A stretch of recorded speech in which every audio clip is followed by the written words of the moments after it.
இந்த மனுஷன் ஃபோன் பண்ணி எவ்வளோ நேரம் ஆகுது, இன்னும் ஆளை காணோம். எங்கே வரான்னு ஃபோன் பண்ணி பார்க்கலாம். இந்த பசங்க வேற தூக்கம் வந்து நமக்கு பண்ணி இருக்குதுங்க. சும்மா இருக்க நேரத்தில் 11 மணிக்கு தான் தூங்குங்க. இப்போ வந்து தூக்கம் சீக்கிரமாக இன்னைக்கு. நம்ம மெசேஜ் வந்திருக்கு. என்னது இது? நாளைக்கு வந்து பேரண்ட்ஸ் டீச்சர்ஸ் மீட்டிங் இருக்கா? ஆமாம், இதுங்க படிக்க விடாது. ரெண்டாவதுக்கு மாதத்துக்கு 50 மீட்டிங் வைப்பாங்க. நாளைக்கு வேறு 100 நாள் வேலை இருக்குது. அந்த மனுஷனுக்கு லீவ் என்னன்னு தெரியல. லீவ் வந்து அவர் தான் போய்ட்டு சொல்லணும்.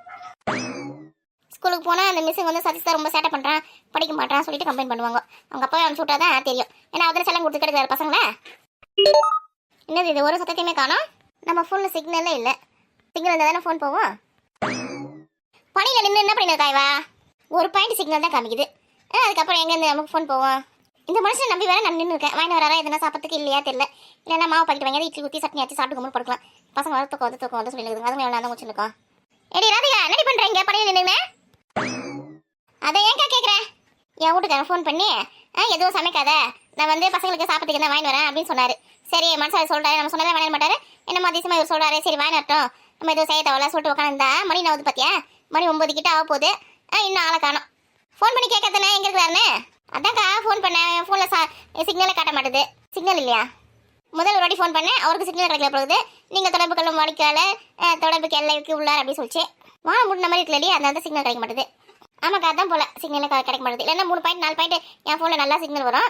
வாங்க கொஞ்சம் 3 நம்பர் இருக்கிறதால தான் கிடைக்க மாட்டேது போகுது. பசங்களுக்கு சாப்பிட்றதுக்கு என்ன செஞ்சே இல்லையா? இல்லைன்னா இட்லி சுட்டு வச்சுக்கிறேன், பசங்களுக்கு எதுவுமே கூட சாப்பிட்டா. ஏக்கா பெற்று வச்சுக்க பார்த்தியா? ரெண்டும் ரொம்ப மோசமானதுங்க. அவங்க அப்பா வரதுக்கு லேட் ஆகுது. மாவு வாங்கி இட்லியாக தோசையாக சுட்டு தர சாப்பிடுங்கன்னா அவங்க அப்பா வந்து இவங்களுக்கு வந்து பிரியாணி வாங்கி வரான், இல்லை சிக்கன் ரைஸ் வாங்கி வருவாங்களா, இல்லைன்னா பரோட்டா வாங்கி வருவாங்களா. அதனால இட்லியில் சாப்பிட மாட்டேன் அடம் பிடிச்சி உட்காந்துருக்கா ரெண்டா. ஆமாம், சிக்கன் ரைஸ் பிரியாணி வேணும்னு சொன்ன பிறகு இட்லி எப்படி சாப்பிடுங்க? அதுங்களை எதிர்பார்த்து தூங்குற கண்டிஷன் போயிடுச்சிங்க. தண்ணி தெளிச்சு நானே உட்கார வச்சுக்கிறேன். தூங்கிச்சிங்க அப்புறம் சாப்பிடுங்க எழுந்து. அதனால் உட்கார வச்சுக்கிறேன். இந்த மனசு நாளை கணக்கா சின்ன குழந்தைங்களாச்சே தூங்கிடுமே, சீக்கிரமாக வரணும்னு கிடையாது. ஃபோன் பண்ணி சொல்லி எவ்வளோ நேரத்துக்கு ஆகுது? 2 மணி நேரத்துக்கு மேலே ஆகுதுன்னு நினைக்கிறேன். இன்னும் ஆளை காணும். சீக்கிரமாக வாங்கி வரலாம்ல. நைட்டு 11 மணிக்கு வாங்கி வந்து வச்சுக்கின்னு யார் சாப்பிட்றது? அந்த பசங்க எப்படி எழுந்துக்காதுங்க. தூங்கிச்சிங்கன்னா அது காலை தான் எழுந்துக்குங்க. அவர் வந்து பசங்க இன்னைக்கு ஒரு நாள் நல்லா சாப்பாடு சாப்பிட்டோம் அப்படின்றதுனால என்னத்தில் வாங்கிடும் சொல்லியிருக்காரு. அவருக்கு என்ன வேலை எதுக்கு வேலைக்குதோ தெரியல. ஆளை காணும் இன்னும். நீ கிண்டல் பண்றியா? நான் சமைக்கிற சமையல் நல்லா இல்லை, இன்னைக்கு ஒரு நாள் பசங்க ஹோட்டலில் வாங்கி நல்லா சாப்பாடு சாப்பிட்டோன்னே அது நான் சொல்லி தான் தெரியணுமா? கிண்டல் பண்ணு, நல்லா கிண்டல் பண்ணு. நாளைக்கு வேறு 100 நாள் வேலை இருக்குது. 10வது ஸ்கூலில் வந்து பேரண்ட்ஸ் டீச்சர்ஸ் மீட்டிங் வேறு வச்சுட்டாங்க. நான் போகிறதா இல்லை எங்கள் வீட்டுக்கு போகிறதாலும் வேலை தெரியல. சீக்கிரமாக சாப்பிட்டு சீக்கிரமாக தூங்க தானே காலையில் சீக்கிரம் நம்ம வேலையை முடிச்சுட்டு ஸ்கூலுக்கு போகிறது வேலைக்கு வந்து பண்ண முடியும். இந்த மாதிரி நைட்டு ஃபுல்லாக ரோட்டில் நின்று இருந்தால் எங்கே இந்த காலை சீக்கிரம் எழுந்துக்குது? தூக்கம் வந்தால் போய் தூங்குடி. ஐயோ நான் தூங்கிட்டுனா என்னால் நடுவில் எழுந்துக்க முடியாது. காலை தான் எழுந்துக்குவேன். எனக்கு ரொம்ப நடுவில் எழுந்துட்டு தலைவலிக்க ஆரம்பிச்சிடும். அதனால தான் தூங்காமல் நானும் வெயிட் பண்ணிட்டு இருக்கேன். அழகானோ யாருன்னா இவர்கிட்ட பிரியாணி வாங்கினா, சிக்கன் ரைஸ் வாங்கினா, பரோட்டா வாங்கினா கேட்டாங்களே. நான் பாட்டு இட்லி ஊற்றி வச்சு சாப்பிட்டு கும்பல் பார்த்து தூங்கியிருப்போம். வாங்கி வர சொல்லிட்டு 2 மணி நேரம் ஆகுது, 3 மணி நேரம் ஆகுது. வட்டம் தான் வச்சுருக்கிறேன் அவருக்கு. இனி வேலைக்கு போயிட்டு வர மனுஷன் திட்டாதுடி. அங்கே வேலை ஏதாவது இருக்குது என்னவோ. பொண்டாட்டி பிள்ளைங்களை மிஞ்சி அப்புறம் நான் அவருக்கு வேலை இருக்குது. விட்டு வர சொல்ல வேண்டியது தானே. ஆமாம், நீ இப்படியும் பேசுவேன், அப்படியும் பேசுவேன். நானும் அப்படி பேசிட்டேன். வேலை இல்லாமல் நீங்கள் ஒரு நாள் லீவ் போட்டு வீட்டில் இருந்தாலும் அந்த கற்றுவேன். அதனால தான் என்ன வேலை ரெடி பண்ணின்னு வருவார். டெய்லி வேலைக்கு போனால அவர் போயிட்டு வேலை கிடைக்கணும்ல. போ, எப்பயுமே அவருக்கு தான் சப்போர்ட் பண்ணுவேன். நீ ஒரு தங்கச்சியாச்சு, எனக்கு சப்போர்ட்டே பண்ண மாட்டேன் நீ. சரி வீட்டுக்குள்ளே போ. படி எதுக்கு நின்று எனக்கு அப்புறம் தொண்டை வலி வந்துச்சு, தலைவலி வந்துச்சு. நாளைக்கு லீவ் போகிறதுக்கு பார்த்து நிற்க இப்போயே தொண்டை கரக்காரன் தான் இருக்குது. சரி இவ்வளோ போ. ஏனி ஒரு விஷயம் சொல்ல வந்துட்டுண்டி. நாளைக்கு நம்ம 2 பேரும் வேலைக்கு போத்தாவில்ல 100 நாள் வேலைக்கு. ஏக்கா நிறைய பணம் அதிகமாக போச்சு உனக்கு வேணா நீ லீவ் போட்டுரு. எனக்கு காசு வேணும், நான் போவேன். எரும மாட சொல்கிறத கேள்வி. எரும மாட நாளைக்கு வந்து என்ன நாளைக்கா அண்ணன் வந்து பொங்கல் சீரி எடுத்துன்னு சொல்லியிருந்தான். அருண் வந்து காலேஜில் பசங்க கிட்ட சொல்லிட்டு போயிருக்கேன். நான் ஃபோன் பண்ண நம்ம ஃபோன் எடுக்கலையா? ஃபோனை வீட்டில் வச்சுட்டு போயிட்டு வேலைக்கு போகும்போது அண்ணன் ஃபோனே பண்ணியிருக்குது. நாளைக்கு வர வேலைக்கு போகிறீங்க வீட்டில் இருங்க சொல்கிறதுக்கு. நம்ம தான் ஃபோனை வச்சுட்டு போயிட்டோம் வீட்டில். அதான் அருண் கிட்ட சொல்லி அருண் வந்து பசங்க கிட்ட சொல்லியிருக்கான் காலேஜில். அதுக்கிட்ட சொன்னதால அது வந்து சொல்லிச்சிங்க செய்யலாம். இந்த மாதிரி மாமா வந்து நாளைக்கு பொங்கல் சீரி எடுத்துன்னு வரலாம், உங்களை வீட்டில் இருக்க சொன்னார், வேலைக்கு போவேனா அப்படின்னு சொன்னாருன்னு சொல்லிச்சுக்கோ. ஏமா பொங்கல் முடிஞ்சு எத்தனை நாள் ஆகுது? இப்போ தான் ஞாபகம் வந்துச்சம்மா நம்ம பாஸ் அண்ணனுக்கு தங்கச்சிக்கு சீர் வருஷம் கொடுக்கணும்னு. விடுடி அண்ணனுக்கு அந்த விவசாய வேலை செய்யறதுக்கே நேரம் சரியாகுது. நம்மளுக்கு கொடுக்குறாங்களா அதே சந்தோஷப்பட்டுக்கோ. ஆமாம், வந்த வரைக்கும் லாபம்னா வாங்கிக்க வேண்டியதான். அங்கங்கே போய் பாரு. தங்கச்சிங்களுக்கு வந்து நகையும் நட்டம் காய்கறியும் மளிகை சாமான் ஒரு வருஷத்துக்கு தேவையான மொத்த மளிகை சாமான்லேருந்து எல்லாமே தந்து கொடுக்குறாங்க. நாளைக்கு நம்ம அண்ணனா தூக்கின்னு வரோம். ஒரு 2 கிலோ காய்கறி, அதுக்கப்புறம் ஸ்வீட்டு மிக்சரு இதை வாங்கி கொடுத்துட்டு இதாக பொங்கல் சீர் வருஷம் கொடுத்துட்டு போகுது. ஆனால் உனக்கு ரொம்ப திமிர் தாண்டி. ஆனால் நான் முடிஞ்சது ஏதோ ஒன்று நம்மளுக்கு வருஷம் வேணால் செஞ்சுன்னு வாய் ஆடி அதுக்குள்ள மண்ணப்பட்டு போகுதா? நீ தான் மெச்சிக்கணும். உங்ககிட்ட பேசியே என்னால் முன்னுக்கு வர முடியாது. நாளைக்கு என்ன வந்து அதுக்கிட்டே கேட்டுக்கோ. நான் போய் உள்ள போய் படுக்க போகிறேன். நீ படியா நின்னா நில்லை, இல்லை நான் உள்ள போய் படு. திமிர் பிடிச்சவன். ஆமாம் அண்ணன் நான் ஒன்று அப்படி சொல்லிடக்கூடாது. அப்படி மூக்குக்கு மேலே கோவம் வரும் அவளுக்கு. நாளைக்கு வரட்டும் கேட்குற மாதிரி கேள்வி நல்லா. என்னத்தா அப்படி பொண்ணுக்கு செஞ்சு கிழிச்சிட்டாங்க? சரி பனியே போய் இது உள்ளே போகலாம். நீங்கள் ஏன் உங்கள் ஒய்ஃபுக்கு இப்படி பயப்படுறீங்கன்னு தெரியல. கல்யாணம் ஆயிடுச்சுன்னா எல்லாரும் அவங்க பொண்டாட்டிக்கு பயந்து தாண்டா ஆகணும். ஆனால் நீங்கள் ரொம்ப ஓவராக தானே பண்ணுறீங்க. டேய் குமார் அப்படின்னா நான் ஓ பண்ணிட்டேன். ஆமாம், நம்ம பெயிண்ட் அடிச்சு முடிச்ச இடத்துல இன்னைக்கு இருக்கா ப்ரோசஸ் வச்சாங்க. ட்ரீட் எடுத்துக்கோங்க, ட்ரீட்டுக்காக உங்களுக்கு நான் காசு கொடுத்துட்றேன் அப்படின்னு சொல்லிட்டு காசு கொடுத்தாங்க 2000 ரூபாய். நம்ம நேராக ஒயின் ஷாப்புக்கு போயிருந்தா நல்லா சரக்கு அடிச்சிட்டு வந்திருக்கலாமா.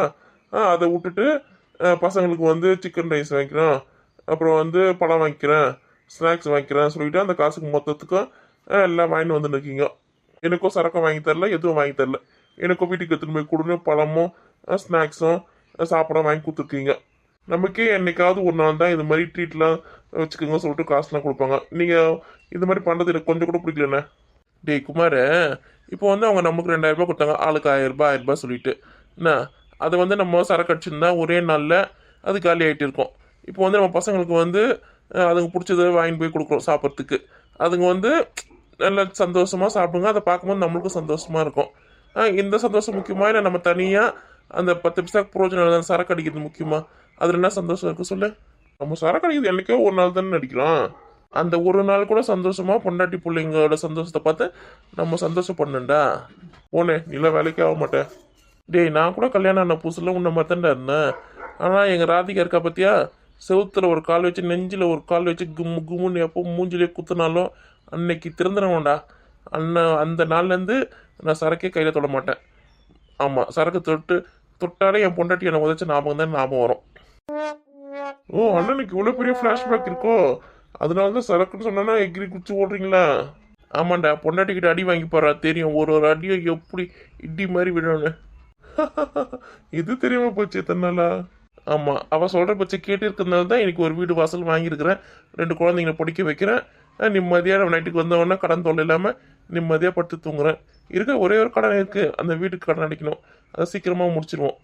நிம்மதியாக தூங்கணும்னு வச்சுக்கேன், பொண்டாட்டி வச்சு கேட்டால் தான் நிம்மதியாக வாழ முடியும். ஏன்னா அவன் நமக்கு சப்போர்ட்டாக இருப்பாள், நம்ம அவளுக்கு சப்போர்ட்டாக இருக்கும்போது அவன் நமக்கு சப்போர்ட்டாக இருப்பாள்.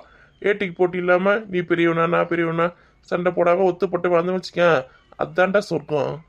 ஆனால் உன்ன மாதிரிலாம் என்னால் இருக்க முடியாதுண்ணே. ஒரு நாள் பொண்டாட்டி பிடிச்சி கேள்றா, பொண்டாட்டி எப்பவுமே வந்து கெட்டது எதுவுமே நமக்கு சொல்ல மாட்டான், புரியுதா? மீறி அந்த மாதிரி நமக்கு தெரிஞ்சதுன்னா அவங்ககிட்ட சொல்லி புரிய வைக்கலாம், புரியுதா? இதெல்லாம் சொல்லி செய்யக்கூடாதுமா, இவங்களுக்குலாம் மரியாதை கொடுக்கணும், மீறி என்ன சொல்ல போகிறாங்க, அம்மாவுக்கு செய்யாத தங்கச்சிக்கு செய்யாத அப்படின்னு சொல்லுவாங்க. அவங்களுக்கு நம்ம புரிய வைக்கணும், அவங்களும் நம்ம கூட பிறந்தவங்க தான், நம்ம கூட இருக்கிறவங்க தான் அப்படின்னு நம்மள தெளிவாக சொல்லி புரிய வச்சுக்க அவங்க கேட்டுப்பாங்க. மற்றபடி நமக்குள்ளே எதுக்கு சண்டை வரப்போகுது? நானும் நீங்கள் சொல்கிறதுலாம் கொஞ்சம் ட்ரை பண்ணி பார்க்குறேன், ஒர்க் அவுட் ஆகுதா இல்லையான்னு. சரிடா, டைம் ஆச்சுடா, பசங்க வர சீக்கிரமாக தூங்கிடுங்க, அப்புறம் தூங்கிச்சுன்னா என்னை திட்டுவா எவ்வளோ லேட்டாக வரீங்க சொல்லிட்டு. சரிங்கண்ணா, நான் இறங்கிட்டேன், நீங்கள் போயிட்டு வாங்க. டேய் குமாரே, காலையில் சீக்கிரமாக வந்துடு, 7 மணிக்கு தான் வர சொல்லியிருக்காங்க, வேலை இருக்குது, புது பில்டிங் ஆரம்பிக்கிறோம்ல, சீக்கிரமாக முடிச்சு கொடுத்தாதான் நீ பாட்டு 9 மணிக்கு வரப்போற. சரிண்ணா சரிண்ணா, சீக்கிரமாக வந்துடுறேன். பசங்க வர தூங்கிச்சான்னு தெரியல, கொஞ்சம் லேட் ஆகி போச்சு.